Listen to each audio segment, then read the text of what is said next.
நேற்றுக்கு பிரதமர் மோடி அவர்கள் பேசின பேச்சில் வந்து தெளிவாக ஒரு விஷயத்தை சொல்லிட்டாரு. இனிமேல் ரத்தமும் நீரும் சேர்ந்து ஓடாது அப்படிங்கிற விஷயத்த தெளிவாக இந்திய மக்களுக்கு மட்டுமில்லாம உலகத்தில் உள்ள அத்தனை தலைவர்களுக்கும் தெரிகிற மாதிரி புரிகிற மாதிரி தெளிவாக சொல்லிட்டாரு. அதோட அர்த்தம் என்னன்னா, இனிமேல் வந்து சிந்து நீர் அந்த ஒப்பந்தத்தை வந்து கேன்சல் பண்ணி வச்சிருக்கோம்ல, பயங்கரவாதத்தை வந்து பாகிஸ்தான் முற்றிலும் ஒழிக்கிறது வரைக்கும் அந்த சிந்து நீரை வந்து நாங்கள் வந்து கேன்சல், தட் மீன்ஸ் வந்து ஓப்பன் பண்ணிவிட மாட்டோம் அப்படிங்கிற விஷயத்த வந்து சொல்லிட்டாரு.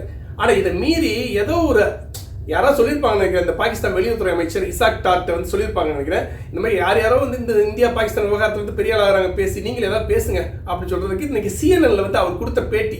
பாகிஸ்தானின் வெளியுறவுத்துறை அமைச்சர் இசாக் டார் வந்து என்ன சொல்லியிருக்காருன்னா, இப்போதைக்கு சீஸ் ஃபயர்ல இருக்கு, அதாவது இனி வரக்கூடிய அந்த பேச்சுவார்த்தையில சிந்து நதி நீரை மட்டும் வந்துக்கிட்டு தொடர்ந்துங்களேன்னு வச்சுக்கோங்களேன், நாங்கள் வந்து இந்த போர் நிறுத்த ஒப்பந்தத்தை வந்து மீற வேண்டிய சூழ்நிலை வரும், இந்தியாவை பதிலுக்கு திரும்ப திரும்ப தாக்க வேண்டிய சூழ்நிலை வரும் அப்படிங்கிற ஒரு விஷயத்த வந்து பேசிட்டு இருக்காரு. ஏதோ சின்ன பிள்ளத்தரமா பேசிட்டு இருக்காரு நினைக்கிறேன்.